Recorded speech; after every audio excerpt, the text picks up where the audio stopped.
बिस्मिल्लाहिर्रहमानिर्रहीम। मैं शरीफ Ahmad, chairman बोल्डन market ताजिर इत्तेहाद association.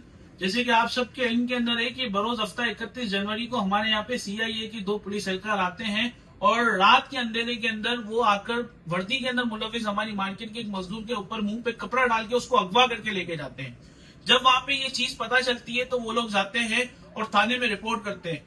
थाने में रिपोर्ट करने के बाद उनको 12 बजे CI सेंटर से कॉल आती है, जिन्होंने मुझसे राब्ता किया। मैं CI सेंटर जाता हूँ, वहां पे जाता हूँ। मेरे से 2 एहलकार वहां पे, जो कि एक पुलिस एहलकार भी नहीं था और एक पुलिस एहलकार था, उन्होंने मुझसे बदतमीजी की। उसका नाम फरहान और उजैफा था।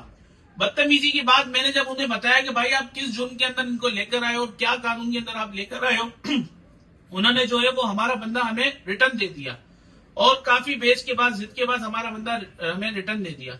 लेकिन मैं ये जानना चाहता हूं कि ऐसे रात के अंधेरे में आकर मुंह पे कपड़ा डालकर और उस बंदे को अगवा करना, ये कोई गैर कानूनी काम हुआ क्या? उसके पीछे कोई आवाज उठाने वाला नहीं है? मैं एडिशनल IG कराची से आजाद तनोरी साहब से और IG सिंध जावेद आलम मोटो साहब से दरखास्त करूंगा और DIG CIA से मेरी दरखास्त है कि खुदा इस पे एक्शन लें। मैं कराची चैम्बर ऑफ कॉमर्स को भी आवाज देता हूं कि हमारी मार्केट में ये इतना बड़ा हादसा हो गया, क्या कोई उसको पूछने वाला नहीं है? कोई ताजिरों को पूछने वाला नहीं है? मैं chairman BMG group Zubair Motiwala साहब को भी मुखातिब करता हूँ और सदर कराची चैम्बर रेहान हनीफ साहब से भी कहूंगा कि खुदा इस पे एक्शन लें कि ये जो वाकया हुआ है इस पे एक एक्शन होना चाहिए और बड़ा एक्शन होना चाहिए और उन लोगों के खिलाफ होना चाहिए जो इस चीजों में मुलविस थे।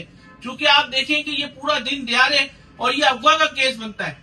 मार्केट के अंदर आकर खौफ और हिरास फैलाना और ये इस तरीके से अगवा करके लेके जाना, ये गैर कानूनी काम है और मेरी उम्मीद है इंशाल्लाह ताला इस पे जल्द कुछ ना कुछ करेंगे। मैं कराची चैम्बर ऑफ कॉमर्स से दोबारा अपील करता हूँ कि खुदा इस पे एक्शन लें। अस्सलाम वालेकुम।